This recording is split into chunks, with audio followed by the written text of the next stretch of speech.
किसी ने क्या खूब कहा है कि दिए को तो फूंक मारकर बुझाया जा सकता है, लेकिन अगरबत्ती को नहीं, क्योंकि जो महकता है उसे कौन बुझाएगा और जो खुद जलता है वो एक दिन खुद बुझ जाएगा। हेलो दोस्तों, मैं अंकित स्वागत करता हूं आप सबका मेरे चैनल पे। फिर आज आपके सामने एक छोटी सी कहानी लेकर। ये कहानी एक महिला की है, एक भक्तिमय महिला जो रोज मंदिर जाती है पूजा करने। वो कहीं भी हो, देश में हो, विदेश में हो या गांव में हो, वहां पर वो मंदिर जरूर जाती है। वो अपने शहर के रोज मंदिर जाया करती है, लेकिन जब वो मंदिर पहुंचती है तो देखती कुछ और है। एक दिन वो मंदिर पहुंचती है और पुजारी जी के पास पहुंचती है। पुजारी जी को कहती है प्रणाम, और पुजारी जी से कहती है कि यहाँ पर सब कुछ अच्छा नहीं हो रहा है। पुजारी जी कहते हैं क्या हुआ? वो महिला कहती है यहाँ सब पाखंड हो रहा है। कोई देखो तो सिर्फ मोबाइल में लगा हुआ है, मंदिर में आकर बैठकर मोबाइल चलाता है। कोई देखो तो सिर्फ सेल्फी खींचने में लगा हुआ है, और कोई तो सिर्फ अपनी ही वीडियो बनाने में लगा हुआ है। भगवान की भक्ति करने यहाँ कोई नहीं आता। कुछ महिलाएं बैठकर सिर्फ गॉसिप करती हैं, कोई सास की बुराई कर रहा है तो कोई बहू की बुराई कर रहा है। ये सब पाखंड है पुजारी जी, ये ऐसा क्यों?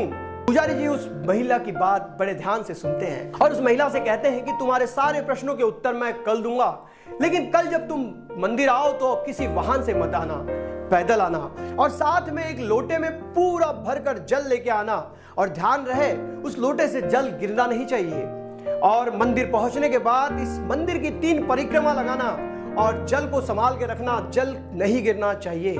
वो अगले दिन वो महिला उसी प्रकार बिना किसी वाहन के लोटे में जल लेकर पहुंचती है और मंदिर की 3 प्रदक्षिणा लगाती है, और इसका ध्यान रखती है कि उस लोटे से जल ना गिरे।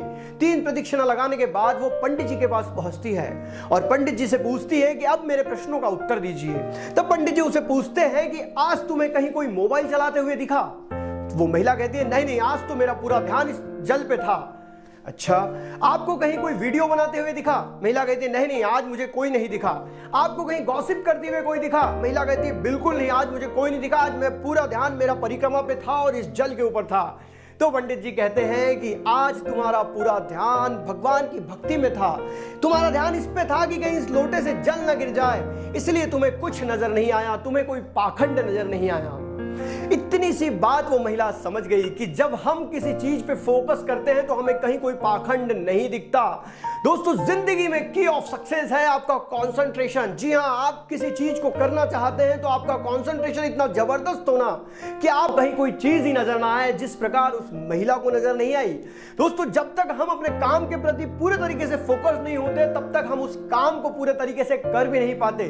दुनिया में सक्सेसफुल लोगों की सबसे बड़ी खासियत यह है कि वो अपने काम को इतनी शिद्दत से और कंसंट्रेशन से करते हैं कि वो उस काम में इतने निपुण हो जाते हैं कि उनका कोई तोड़ नहीं होता। और दोस्तों, मैं अंत में ये कहना चाहूंगा कि जो स्टूडेंट है या जो कोई बिजनेस कर रहे हैं या जिंदगी में जो भी कर रहे हैं, उस काम को करते समय अपना कंसंट्रेशन बना के रखिए। और स्टूडेंट लोग तो खासकर अगर तुम पढ़ रहे हो और कंसंट्रेशन से पढ़ रहे हो तो तुम्हारे द्वारा पढ़ी गई चीज तुम कभी भूल नहीं सकते, क्योंकि बहुत सारे बच्चों के सवाल होते हैं कि हमें कुछ याद नहीं होता।